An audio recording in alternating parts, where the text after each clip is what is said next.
Montreal, my city. I want to talk about some fashion, Vida. I want to bring some of the young fly guys in. You know, we're doing leaders in the new school. Black History Month on kick off tomorrow. You see my energy all morning. So this Friday, you know our friend of the show, Marco, the little intern, he had a little competition, a little fashion theme. And the winner, you know, he won different things, but one of the prizes of the winner was to come on the Morning Detour. So this morning, I want to give you a little bio on him via Montreal, my city. This morning, we have Tristan Vieira on the show. He's 21 years old. Boy, the boy young. You can't remember when you was 21, Vida. He's a creator from Montreal, passionate about... yesterday. Stop it. So Tristan Vieira, 21, is a creator from Montreal, passionate about turning imagination into reality. He's wearing a beautiful hoodie. You can see there on the YouTube, Detour 514. Okay. So from a young age, he's always been drawn to art, which led him to launch his own brand just 1 year ago. Shout out to all the young, shout out to you, man. Young dudes starting their own brands, young, learn how to create business, do business. Yep. So despite having no prior knowledge about fashion or running a business, he brought his brother along for the journey. And together they're learning and growing in the world of fashion. It's a beautiful thing. So Tristan describes his work as simply existing every day, enjoying the freedom and the purpose that comes with creating Vida. As for where the brand will go, he doesn't have a set path. He's open to wherever the journey takes him. Connecticut, Bridgeport. I got stories for you too. For Tristan, it's about embracing the process, but not being restricted by any one direction. This morning here in Montreal, my city, we got fashion designer, businessman, entrepreneur. He's young. Talk about it. He's in the building. Tristan Vieira in the building. How you doing, King? Yeah, I'm doing good, man. I appreciate y'all having me over here, for real. No, it's our pleasure, man. So before we go into the question, tell us, how was the experience doing the whole competition with Marco?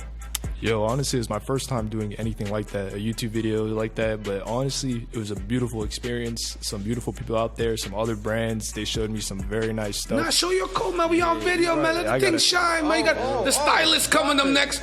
We gonna put on the next generation, leaders of the new school. Come on, help yourself out. Yeah, I brought the cameras. Yeah, I like how that's shining. Yeah, that's proper right there. Let's see the back. What's going on here? If you're new to the Morning Detour, we also have a YouTube page, Detour 514. Get your video if you want to tap in even closer to us. So let's start here. You started your brand just a year ago without any prior knowledge or of fashion or business. What was the leap like for you, and what were some of the biggest lessons you've learned in these early stages? Yeah. So I'm going to give you a little rundown of how I even started this. So I remember it was a Sunday night, right? And I'm driving in my car, and I'm just looking around. And I'm just reflecting on life. And I'm thinking to myself, ever since I was a kid, I always had a vision, right? Like, I want to do something bigger than just working a job every day that I don't really like. I was like, I want to do something. And I started realizing, like, I've had that feeling for years now, but I kept saying, when it's ready, I'll do it. And then I realized it'll never feel like the right time to really do something to pull the plug. So I said, you know what? I think I'm gonna do this. Like, I had a vision. I was like, I want to start clothes. I like making clothes. I like art. So I was like, let's do it. And the next day, I remember I woke up for work. It was like 8 a.m., right? And I'm tired as fuck. And I'm there, and I'm like, I call my boss right there, and I said, listen, man, I'm done, man. I don't want to do this shit no more. And then ever since that time, that's when I started this, and I had no idea. I took a lot of losses. I didn't know what I was doing, but what we've done in a year, honestly, is beautiful. I'm only grateful for what I've been able to accomplish. The fact that I took a step into the unknown, now a year later, was a big confidence boost. Not a lot of people can do that. I think personally that's probably the hardest step for anybody, is the first step. So the fact that I was able to take that step and watch it grow till now, it's a bit of what my brand represents, with is a lot of faith in oneself. And I think by taking that step, it's pure faith, because you have no idea what could happen. The only thing that dictates that is faith, right? So Okay, so when you said we, I'm guessing you were talking about your brother? Yeah. So how was it working with your brother? Because I have a lot of siblings and we can't even pick a restaurant. She don't want to work with nobody in her family besides Tata. Exactly. Yeah, I'm really glad you asked that question, because I think my parents did a great job with that, right? Their number one priority when we were kids was always, you guys will only have each other in this life. Thank you. Right? That's what I'm trying to tell them. Yeah, that was their priority. You said you're going to go through your whole life, and the only person you're really going to have around you is your sibling. So with that mentality, when we were young, we would fight a lot, right? But I think that's normal for boys. Like, that's how we teach each other to stay tough when we grow up. Competition. So we will fight a lot. But we got to an age where we connected really well. And by talking to him and having some deep talks with him, I realized there's nobody else on this earth that has such a similar living to me, because we grew up the same way. We had the same experiences. He's younger than me, so he followed a lot in my footsteps, and I noticed that. My mom would talk to me about that, and I never noticed it until she talked to me about it, and I realized he would do the same things that I would do just a few years later. And when I saw that and I realized it, I was like, man, I need to bring him along with me throughout all of this, even if it's not something he really loves or wants to do. I think it is, right? But I'm saying even if it's not, just him acquiring that knowledge at that age will just push him, if it has to, further than me. To do what he wants to do, just like you did. Exactly. Thanks, dude. All right. This guy says she's like, it's still me. I thought we're doing a back and forth. No, you good. I'm not Tato. I'm just a cousin.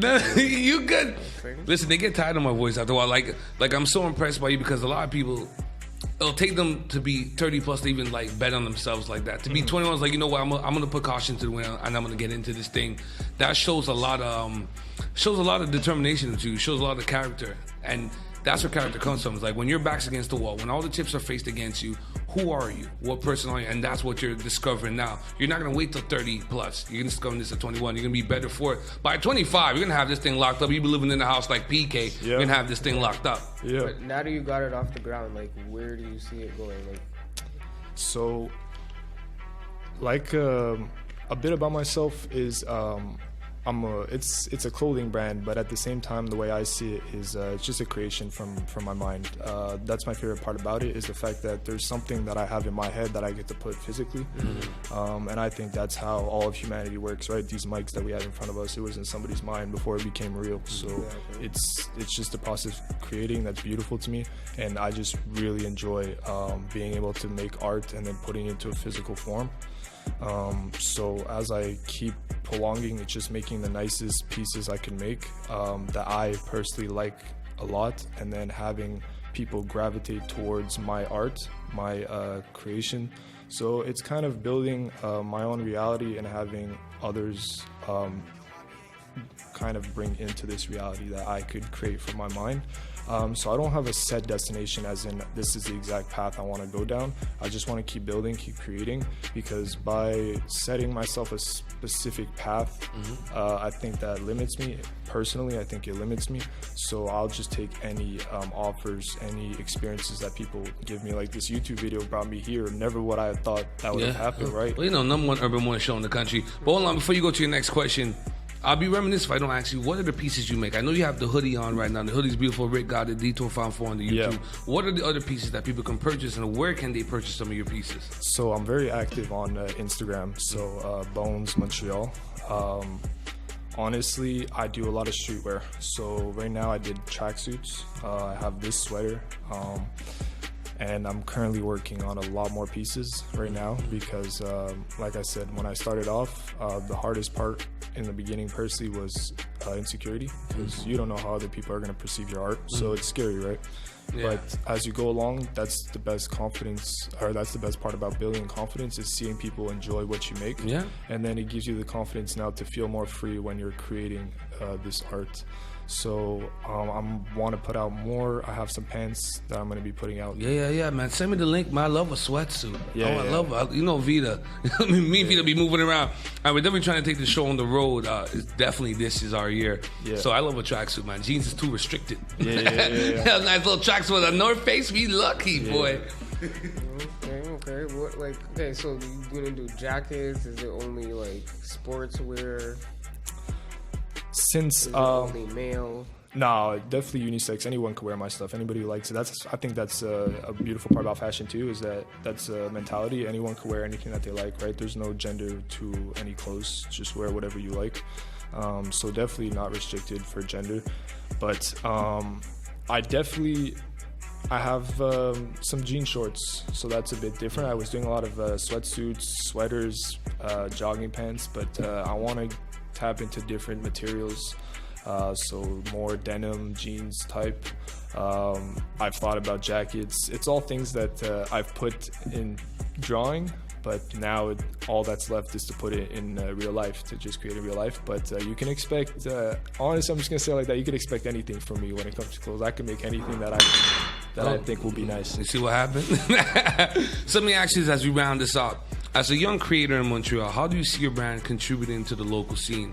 What do you hope to bring to the table for both the fashion industry and the community around you? Because you represent the young generation coming up behind us. You got the young stylists coming up after. Yeah. What is the vision? Like, where would you guys like to go? Because I like to know. Like, how do you see yourself with Bones? Where do you guys like to see how that playing out? Yeah, so I grew up in Montreal, right? So I would love to have the city it's Bones, Montreal, right? So I would like to have the city behind me. I love this city. It was a beautiful city. A lot of creative people in the city. So I would love to include, because as much as it's a clothing brand, there's a lot of videos, photography, videography. So I love to include maybe some short trailers, you know, like a film thing to kind of go with the story. Yeah, portraying the Montreal vibe, the type of. You gotta do something in the metro.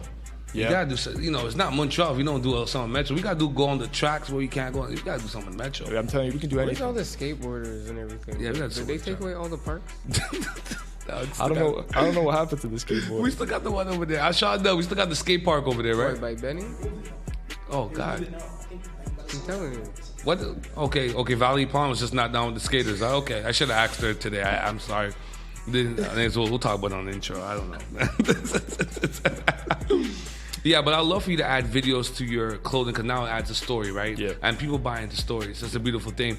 Letting people know how they can buy your clothing. Give out all the social media. Let's get this thing moving. Yeah, man. So if you check me out on Instagram, so Bonnezzz Montreal.